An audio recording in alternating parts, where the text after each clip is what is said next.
Assalamualaikum warahmatullahi wabarakatuh. Alhamdulillahi rabbil alamin. Wassalatu wassalamu ala rasulillahil karim wa ala alihi wa sahbihi wa dzurriyyatihi wa ummatihi ila yaumiddin wa ba'd.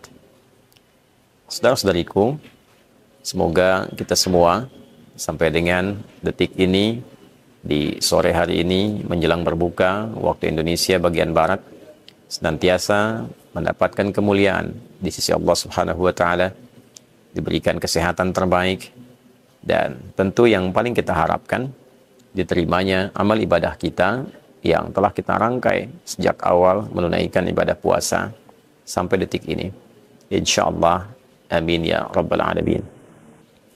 Saudara-saudariku, di antara amalan sunnah yang sangat dianjurkan oleh Nabi Sallallahu Alaihi Wasallam pada rangkaian penunaian ibadah siam, khususnya di bulan Ramadan, adalah ibadah sahur. Sahur terambil dari akar kata 3 huruf sin, ha, dan ra. Pada mulanya akar kata ini sin, ha, dan ra menunjuk pada waktu singkat menjelang datangnya fajar. Bila kita kalkulasikan saat ini fajar, misalnya jam 4.43 waktu Indonesia bagian barat di Banten misalnya, maka setidaknya kita ambil 15 sampai 30 menit kurang lebih. Jadi 4.15 hitungan kasarnya, dimulai waktu sahar sampai tiba fajar 4.43. Itulah sahar. Jamaknya disebut dengan ashar. Saharun jamaknya asharun. Di dalam Al-Quran, Allah memberikan sifat mulia, memuliakan segolongan orang yang mengkhususkan amalan istighfar, permohonan ampunan dan taubat di waktu sahar. Dicontohkan di Quran surah ke-51 misalnya, surah Adz-Dzariyat di ayat ke-18. Wabil ashari hum yastaghfirun. Ada segolongan orang takwa yang memiliki amalan spesial setelah ia tahajud, sebelum tiba waktu fajar, di waktu sahar ia menyibukkan diri dengan banyak beristighfar kepada Allah Subhanahu wa taala.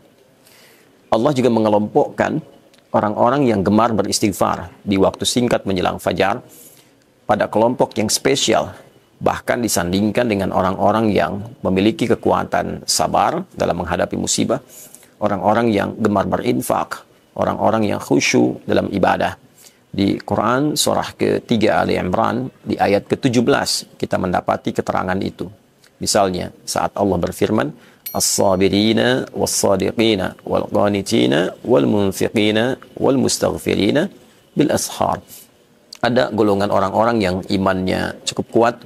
Mereka itu orang-orang yang mampu bersabar dalam setiap ujian kehidupan.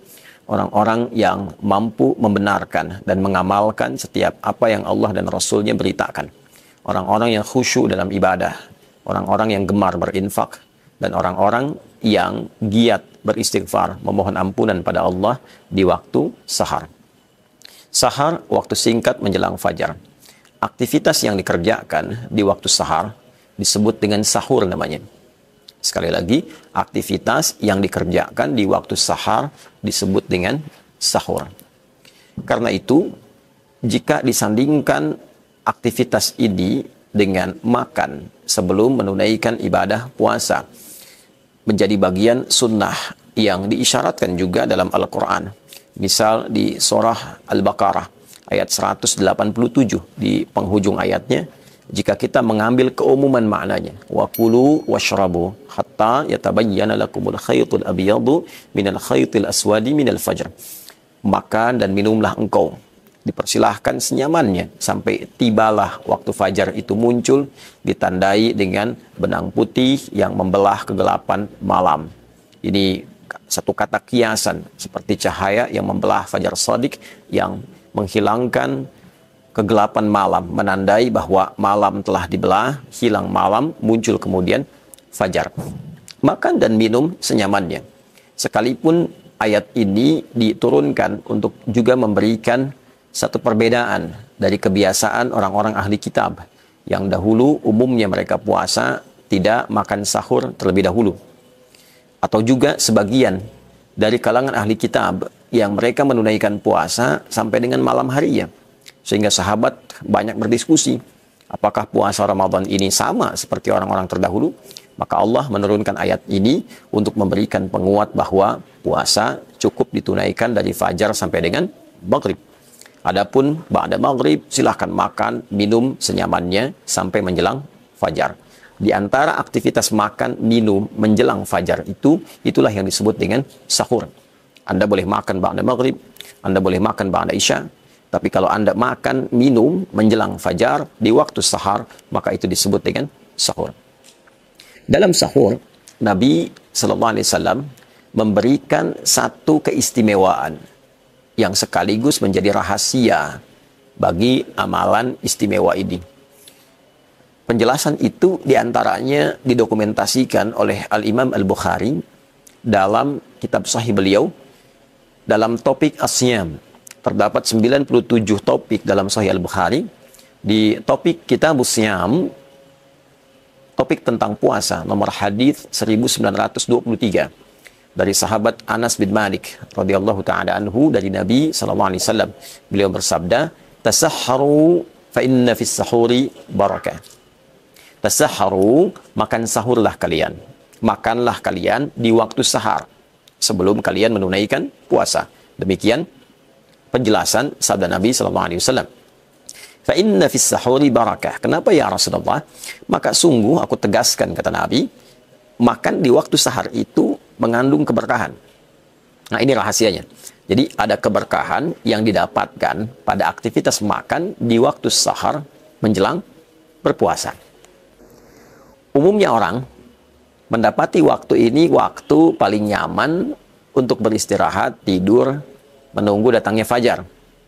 Tapi Nabi memotivasi kita untuk bangun, makan dulu sebelum tunaikan puasa di waktu fajar. Kenapa? Ada keberkahan di dalamnya. Saudara, apa itu berkah? Dalam bahasa Arab, berkah itu setidaknya dipahami dengan ziyadatul khair wastimraruhu. Bertambahnya nilai-nilai kebaikan disertai dengan konsistensi dalam penunaiannya. Bertambahnya nilai kebaikan disertai dengan konsistensi dalam penunaiannya. Jadi ternyata dalam sahur itu ada kebaikan. Dan kebaikan itu cenderung konsisten untuk dikerjakan. Para ulama meriset apa kiranya yang dimaksud dengan kebaikan yang muncul dalam waktu sahur pada aktivitas makan ini. Maka sebagian mereka berkata, dari sudut pandang fisikal, makan di waktu sahar bermanfaat pada keadaan fisik untuk menguatkan kita dalam menunaikan puasa, menahan lapar, haus, dan sejenisnya. Dibandingkan dengan makan jam 8 malam, jam 10 malam, atau jam 2 malam yang saat itu dilakukan, sah. Tidak menjadi masalah. Namun ketika itu dikerjakan, lalu lantas beristirahat. Ya, kita beristirahat, menunggu fajar sampai dengan maghrib tiba, durasi menahan lapar dan haus terasa lebih panjang. Dibandingkan dengan kita makan, minum, menyiapkan diri menjelang fajar, dekat ke waktu fajar. Sehingga durasi kita menahan lapar, haus saat berpuasa semakin pendek dan olahan dari makanan minum itu menjadi energi semakin optimal untuk dialirkan pada bagian tubuh kita. Itu riset ulama yang pertama terkait dengan keberkahan makan di waktu sahar. Yang kedua, ada yang meriset juga secara maknawi, menunjuk pada keberhasilan seseorang menunaikan sunnah Nabi ini. Ya, salah satunya adalah suksesnya makan di waktu sahar. Yang kita sebut dengan makan sahur itu, tatkala makanan itu dan minuman itu menjadi energi, menjadi tenaga yang disupport pada bagian tubuh kita untuk meningkatkan kebaikan yang konsisten saat menjalani ibadah puasa. Nah, ini sangat dalam sekali, ya, sangat dalam sekali. Jadi ada orang boleh jadi dia makan, minum di waktu sahar, dia ikut sahur, bahkan makannya banyak, minumnya banyak, ya. Tiba kemudian waktu fajar. Tapi sayangnya antara fajar sampai ke maghrib ini, ternyata makanan itu tidak terolah menjadi energi yang mendorong pelakunya berbuat baik. Ya, baca Qur'annya minimalis, sholat sunnahnya minim, ya, sedekahnya minim, misal, ya. Maka ini menunjukkan dan memberikan kesan bahwa makan di waktu sahurnya itu hanya memberi manfaat bagi fisiknya, tapi berkurang dari segi keberkahannya.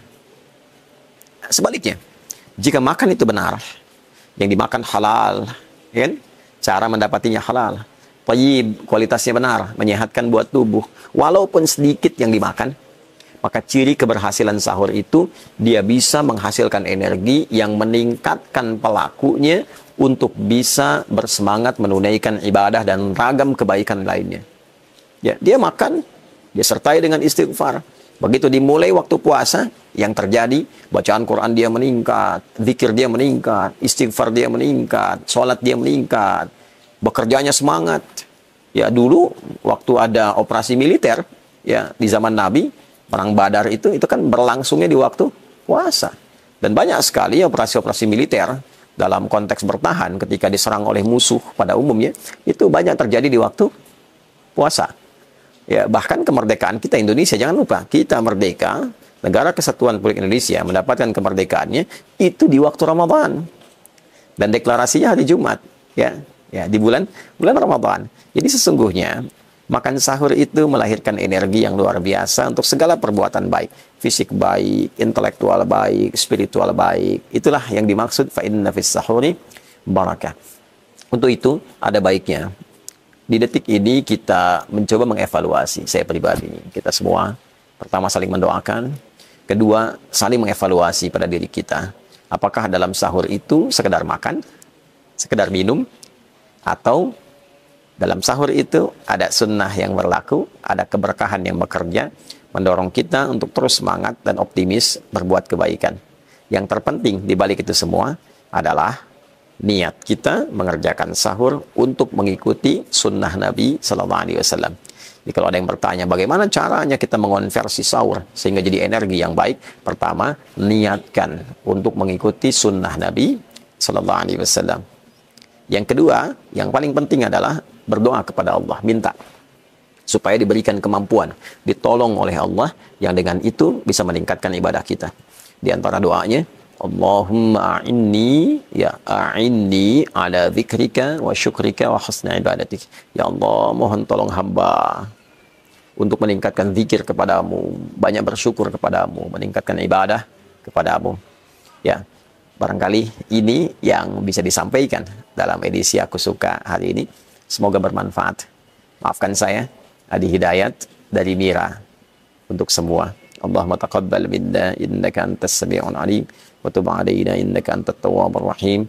Rabbana atina fid dunya hasanah wa fil akhirati hasanah wa qina adzabannar. Wa sallallahu ala sayyidina Muhammad wa ala alihi wa sahbihi ajma'in. Wa akhiru da'wana alhamdulillahi rabbil alamin. Wassalamu alaikum warahmatullahi wabarakatuh.